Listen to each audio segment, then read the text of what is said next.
नमस्कार प्रिय भक्तगणों, आज की इस महत्वपूर्ण वीडियो में हम मोक्षदा एकादशी के बारे में बात करेंगे। आज हम आपका कंफ्यूजन दूर करेंगे कि आपको एकादशी व्रत कब रखना है, 10 दिसंबर या फिर 11 दिसंबर को, लेकिन वीडियो को पूरा देखिएगा तभी आपकी कंफ्यूजन दूर होगी। तो आज की वीडियो में हम जानेंगे कि एकादशी कब है, व्रत कब रखे, व्रत का पारण कब करें, एकादशी और द्वादशी तिथि कब से कब तक है, पूजा का शुभ समय क्या है, राहु काल का समय क्या है, व्रत का पारण किस दिन करेंगे, हरिवासर कब से कब तक है, पहली बार व्रत शुरू करना चाहते हैं तो कैसे करें, मासिक धर्म में एकादशी व्रत के नियमों पालन कैसे करें, जन्म अथवा मृत्यु का सूतक काल लगा हो तो एकादशी व्रत रखें या नहीं। सारी बातें आज की इस विशेष वीडियो में जानेंगे, तो आप अंत तक वीडियो में बने रहिए। लेकिन उससे पहले एक बार पूरी श्रद्धा के साथ कमेंट सेक्शन में लिखें, जय श्री हरि विष्णु। भगवान हरि की कृपा आप पर सदैव बनी रहेगी। और वीडियो को लाइक करके हिंदू रिलीजियस टेल्स चैनल को सब्सक्राइब अवश्य कर लीजिए। प्रिय भक्तगणों, मार्गशीर्ष मास की शुक्ल पक्ष की जो एकादशी तिथि होती है, उस एकादशी को मोक्षदा एकादशी के नाम से जाना जाता है। और जैसे कि नाम से ही पता चलता है, मोक्षदा अर्थात मोक्ष दिलाने वाली, मोक्ष देने वाली एकादशी। इस एकादशी का व्रत करने से समस्त प्रकार के पापों से मुक्ति मिलती है।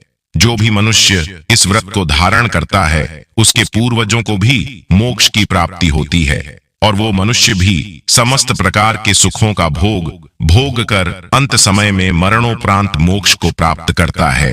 तो ये एकादशी विशेष महत्वपूर्ण होती है। वैसे तो वर्ष भर में 24 एकादशी आती है और जब अधिक मास लगता है तो उस वर्ष में एकादशी की संख्या 26 हो जाती है।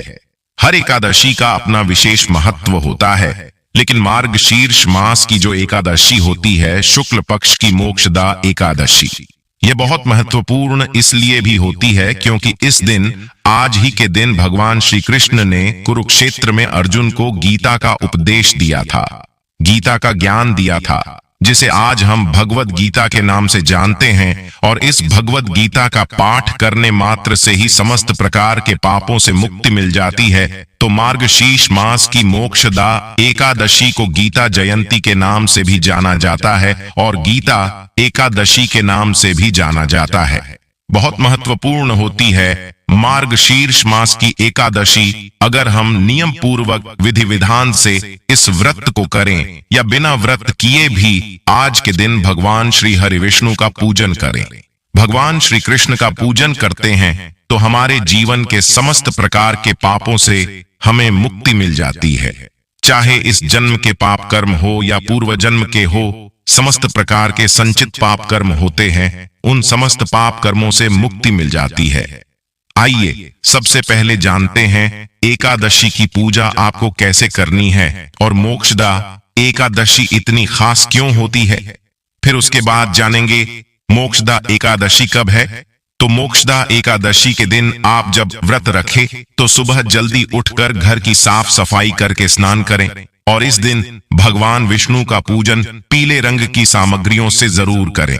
भगवान को स्नान कराकर पीला चंदन लगाएं, पीले वस्त्र अर्पित करें, पीले पुष्प अर्पित करें और पीले ही रंग के फल या पीले मिठाइयों का भोग भगवान को आज के दिन लगाना चाहिए, जो कि इस दिन को गीता जयंती के रूप में भी मनाया जाता है।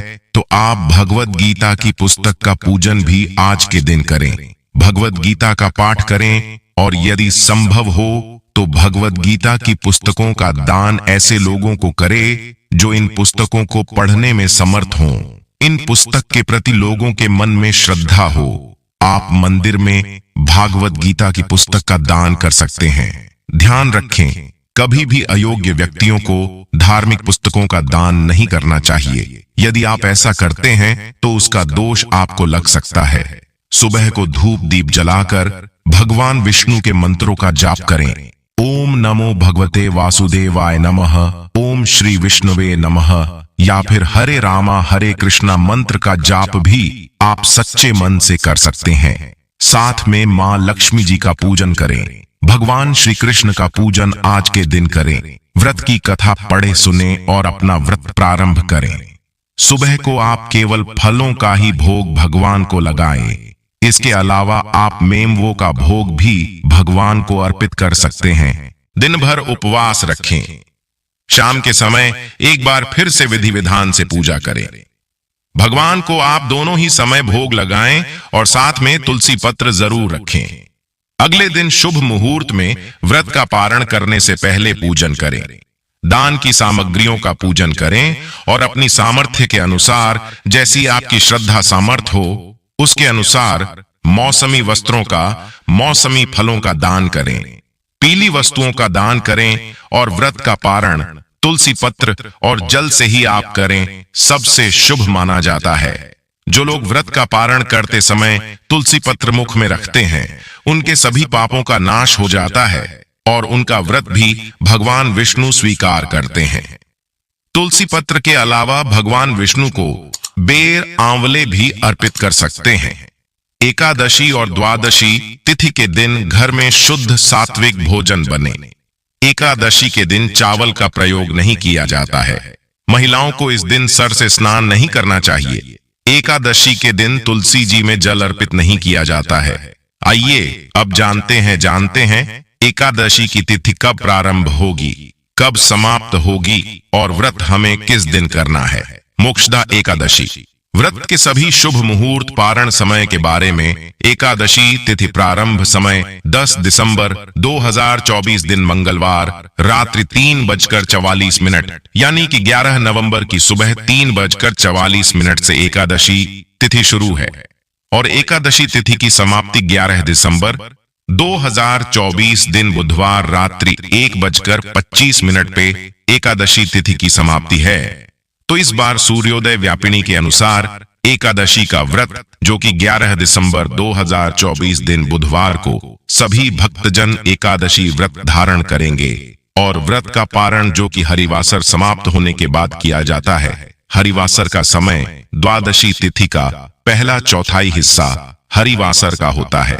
तो द्वादशी तिथि की जो समाप्ति है वह 12 दिसंबर 2024 दिन गुरुवार को रात्रि 10:27 पे द्वादशी तिथि की समाप्ति है।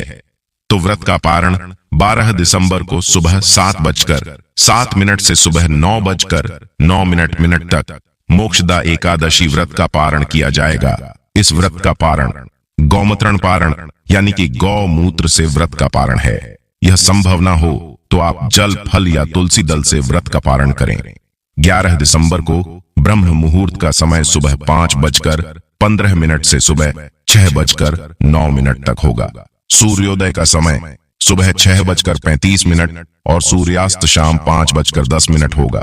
11 दिसंबर को राहु काल का समय सुबह 11:51 से दोपहर 1:10 तक होगा और 12 दिसंबर को दोपहर 1:11 से दोपहर 2:30 तक होगा। राहुकाल समय के दौरान कोई भी शुभ कार्य या नया कार्य नहीं करना चाहिए, इस बात का ध्यान रखें।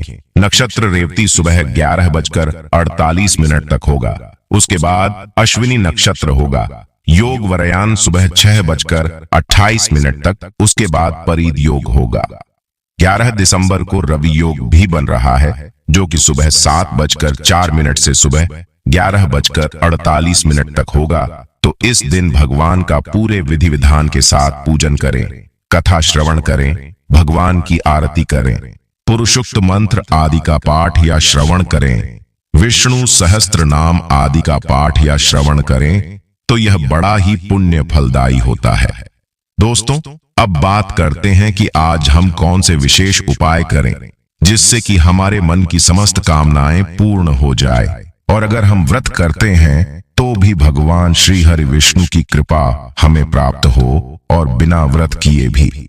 अगर हम भगवान श्री हरि विष्णु का पूजन करते हैं, पूरे श्रद्धा भाव से इस उपाय को करते हैं, तो निश्चित ही भगवान श्री हरि विष्णु की असीम कृपा हमें प्राप्त होती है और हमारे मन की समस्त कामनाएं पूर्ण होती हैं।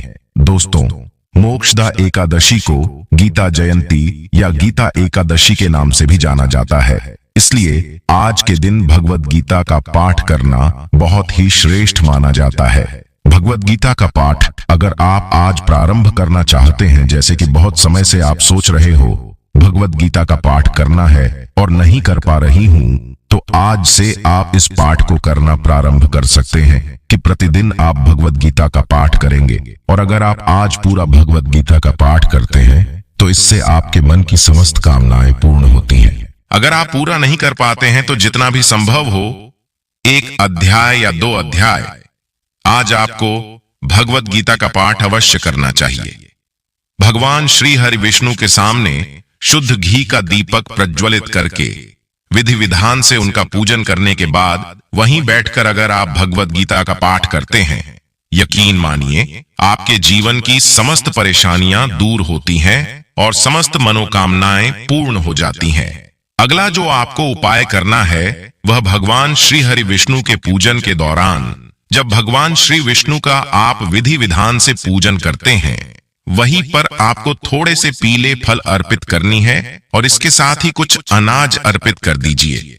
गरीबों को दान करना है। ये इन चीजों का तो कुछ पीले वस्त्र भी अर्पित कर सकते हैं। पीले फल, पीले मिठाई अर्पित करें और पूजा के बाद यानी कि अगले दिन एकादशी के दिन पूजा करें और द्वादशी के दिन ये फल, अनाज और वस्त्र जो अपने अर्पित किए हैं कुछ धन के बाद यानी कि अगले दिन एकादशी के दिन पूजा करें और द्वादशी के दिन ये फल, अनाज और वस्त्र जो आपने अर्पित किए हैं कुछ धन के साथ आप किसी गरीब को दान कर सकते हैं, किसी गरीब ब्राह्मण को दान कर सकते हैं या फिर किसी जरूरतमंद को भी दे सकते हैं। दोस्तों, आज के दिन भगवान श्री हरि विष्णु की जब हम पूजा करते हैं तो साक्षात स्वरूप में पीपल को माना जाता है। श्री कृष्ण का स्वरूप माना जाता है पीपल को, जैसा कि भगवान श्री कृष्ण कहते हैं वृक्षों में मैं पीपल हूं, तो पीपल की पूजा करने से साक्षात श्री हरि विष्णु का पूजन हो जाता है। तो आज के दिन प्रातःकाल पीपल में जल अर्पित करें, वहां दीप दान करें। भगवान श्री विष्णु के नाम का मंत्र का पीपल के नीचे बैठकर ही, पीपल की छाया में बैठकर अगर आप जप करते हैं या भगवत गीता का पाठ करते हैं, विष्णु सहस्त्र नाम का पाठ करते हैं, तो इससे आपके पितरों की आत्मा को शांति मिलती है, पितरों को मोक्ष मिलता है और भगवान श्री विष्णु की कृपा से आपके जीवन में सुख समृद्धि की प्राप्ति होती है, समस्त कामनाएं पूर्ण होती हैं। दोस्तों, मोक्षदा एकादशी के दिन तुलसी की पूजा अवश्य करनी चाहिए। वैसे भी प्रतिदिन तुलसी पूजा करनी चाहिए, पर जब हम एकादशी के दिन तुलसी की पूजा करते हैं को विशेष रूप से भगवान श्री हरि विष्णु और मां लक्ष्मी की हमें कृपा प्राप्त होती है, तो तुलसी के पौधे के पास आपको शाम के समय दीपदान करना है। आप शुद्ध घी का दीपक प्रज्वलित करें और कम से कम 11 परिक्रमा तुलसी की करें। कई लोगों का प्रश्न आता है कि तुलसी के पास परिक्रमा की जगह नहीं है तो किस प्रकार से परिक्रमा करें। तो दोस्तों, एक ही जगह पर जहां पर आपने खड़े होकर मां तुलसी को दीपदान किया है, मंत्र जप किया है, उसी जगह पर खड़े होकर आप क्लॉकवाइज परिक्रमा कर सकते हैं। 7 बार, 11 बार अपनी इच्छा के अनुसार जिस प्रकार से हम सूर्य देव को अर्घ्य देते हैं और जल अर्पित करने के बाद परिक्रमा करते हैं, उसी प्रकार से आपको तुलसी के सामने भी परिक्रमा करनी चाहिए।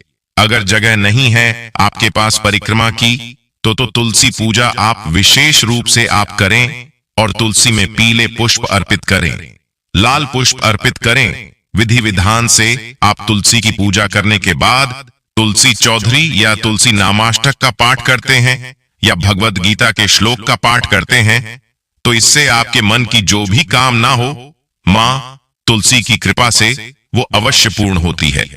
दोस्तों, मोक्षदा एकादशी के दिन भगवान श्री हरि विष्णु को जो भोग अर्पित करते हैं, अगर आप भोग स्वरूप मखाने की खीर का भोग अर्पित करें, उसमें थोड़ा सा केसर डालें और तुलसी दल के साथ अगर आप भगवान श्री हरि विष्णु को ये भोग अर्पित करते हैं, तो आपके मन की समस्त कामनाएं पूर्ण होती हैं।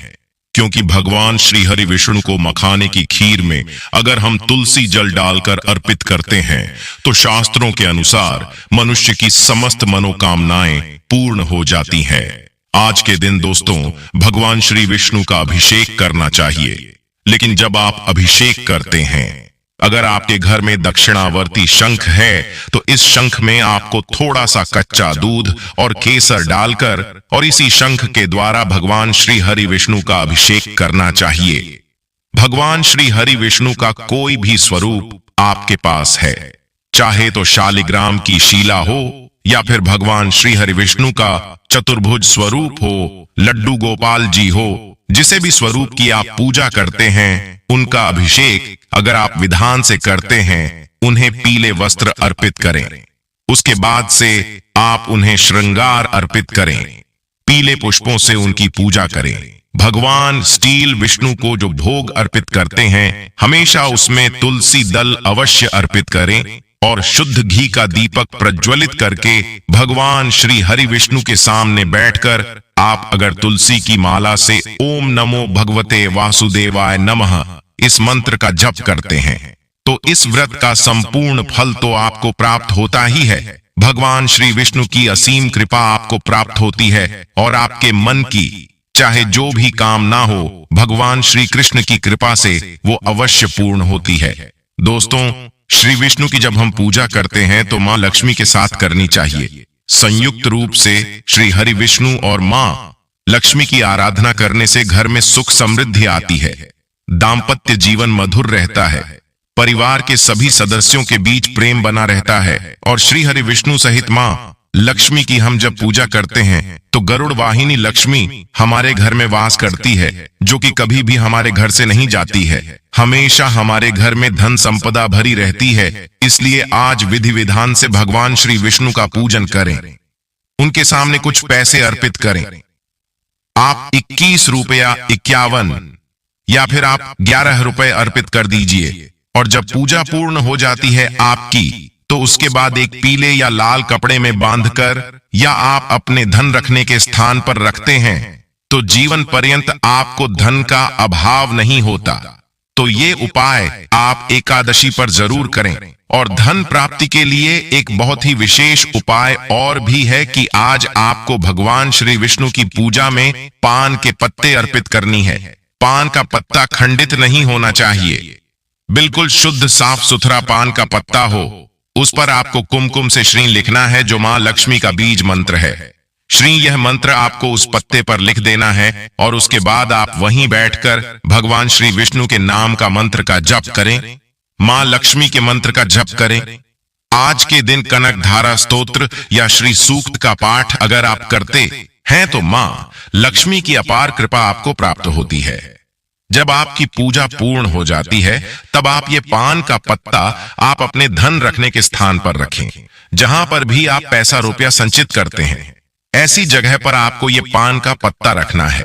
इस पान के पत्ते को अगर आप हर एकादशी पर, जैसे कि इस एकादशी पर आपने पूजा की, ये पान का पत्ता रखा, अगली एकादशी पर आप ये पान का पत्ता निकाल दें और दूसरे पान के पत्ते को इसी प्रकार से पूजा करने के बाद रखते हैं, तो हर एकादशी पर अगर आप ये उपाय करते हैं तो कभी भी आपके जीवन में धन का अभाव नहीं होगा, चाहे आप कितने भी धन के अभाव में हो।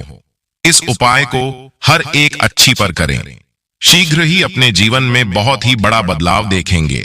दोस्तों, मोक्षदा एकादशी समस्त प्रकार की कामनाओं को पूर्ण करने वाली एकादशी है। तो आज के दिन अगर आपको संतान प्राप्ति की कामना है तो संतान गोपाल मंत्र का अधिक से अधिक जप करना चाहिए। आज के दिन लड्डू गोपाल जी की पूजा करें। भगवान श्री हरि विष्णु का जो बाल स्वरूप होता है लड्डू गोपाल जी, उनके विग्रह की, उनकी प्रतिमा की विधि विधान से पूजा कीजिए। पीले वस्त्र अर्पित करें, पीले फूलों से उनकी पूजा करें और भगवान श्री हरि विष्णु के सामने शुद्ध घी का दीपक प्रज्वलित करके उसके बाद वहीं बैठकर आप संतान गोपाल मंत्र का जप करें। संतान गोपाल मंत्र है ओम देवकी सुत गोविंद वासुदेव जगतपते देहि में तनयम कृष्णम तो हम शरणम गति। इस मंत्र का आप यथासंभव जप कर सकते हैं। आज से प्रारंभ करके हर रोज मतलब आप इस मंत्र का जप करते हैं तो शीघ्र ही भगवान श्री कृष्ण की कृपा से आपके घर में लड्डू गोपाल स्वरूप में बालक का आगमन होता है, योग्य और उत्तम संतान की प्राप्ति होती है और अगर शीघ्र विवाह की कामना है, मनचाहे जीवन साथी की कामना है, तो आज आपको चाहिए कि आज आप राधा कृष्ण की प्रतिमा की संयुक्त रूप से पूजा करें, भगवान श्री कृष्ण को पीले पुष्प अर्पित करें और राधा रानी को लाल पुष्प अर्पित करें। आज के दिन आपको चाहिए कि भगवान श्री कृष्ण और राधा रानी का अगर कोई मंदिर हो आपके घर के आसपास तो जरूर जाए, दर्शन करें। वहां जाकर आप भगवान श्री कृष्ण को मोरपंखी और बांसुरी अर्पित करें। वहीं पर आप थोड़े से केले का भोग अर्पित करें।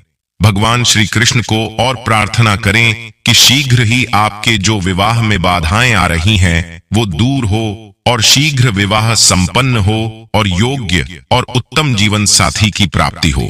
आगे भी चलकर आपका वैवाहिक जीवन सुखमय हो, इसके लिए श्री कृष्ण और राधा रानी से प्रार्थना करते हैं तो आपके मन की इच्छा अवश्य पूर्ण होती है। तो दोस्तों, यह कुछ विशेष उपाय है जो मोक्षदा एकादशी के दिन अगर आप करते हैं तो आपके जीवन की समस्त कामनाएं अवश्य पूर्ण होती हैं, क्योंकि आज का दिन बहुत विशेष होता है, बहुत महत्वपूर्ण होता है और बहुत ही पवित्र तिथि मानी जाती है। एकादशी की तिथि आज के दिन की गई पूजा प्रार्थना शीघ्र ही स्वीकार्य होती है और बहुत ही शीघ्र आज की गई जो प्रार्थना होती है उसका फल हमें प्राप्त होता है। तो आशा करती हूं एकादशी के दिन यदि आपके घर परिवार में जन्म अथवा मृत्यु का सूतक लग जाता है तो ऐसी परिस्थिति में आप एकादशी व्रत तो अवश्य करें, सभी नियमों का भी पालन करें, लेकिन आपको भगवान का स्पर्श या पूजन अर्चन नहीं करना चाहिए। अगले दिन जब आप व्रत का पारणा करते हैं तो सूतक की अवस्था में जल या तुलसी पत्र या फल या फलाहारी वस्तु से व्रत का पारणा कर सकते हैं।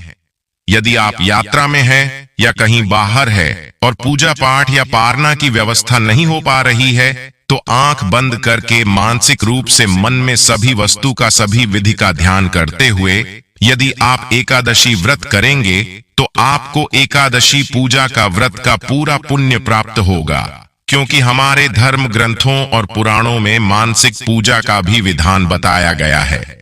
और इसी तरह यदि कोई माताएं बहनें मासिक धर्म पीरियड की अवस्था में रहती हैं तो ऐसी अवस्था में भी उनको व्रत करना चाहिए। व्रत के नियमों का भी पालन करना चाहिए, लेकिन उनको भगवान का स्पर्श या पूजन अर्चन नहीं करना चाहिए। साथ ही जो माताएं बहनें गर्भावस्था में हैं, गर्भवती है, तो उनको अपने बालक का, अपने शिशु का, गर्भस्थ बच्चे का ध्यान रखते हुए ही एकादशी व्रत करना चाहिए। अच्छी प्रकार से फलाहार करके वह व्रत कर सकती है, लेकिन कोई भी इस दिन गलत काम न करे, किसी भी प्रकार का पाप कर्म बिल्कुल ना करें। सभी तरह से आपको अच्छे मन से पवित्र अवस्था से एकादशी व्रत का नियम विधि विधान से पालन करके ही करना चाहिए। अगर जाने अनजाने में आपसे कोई त्रुटि हो जाती है, गलती हो जाती है, तो प्रभु से आप क्षमा याचना अवश्य कर लीजिएगा। प्रभुत्व कृपा निदान हे दयालु है, आपको क्षमादान अवश्य ही प्रदान करेंगे। तो दोस्तों, यह थी एकादशी से संबंधित संपूर्ण जानकारी। तो दोस्तों, आपसे हाथ जोड़कर निवेदन करते हैं, इस वीडियो को लाइक कर दीजिए, हिंदू रिलीजियस टेल्स चैनल को सब्सक्राइब करके बेल आइकन का बटन अवश्य ही दबा दीजिए। मिलते हैं अपने अगले वीडियो में, तब तक के लिए नमस्कार। जय श्री राम, हर हर महादेव।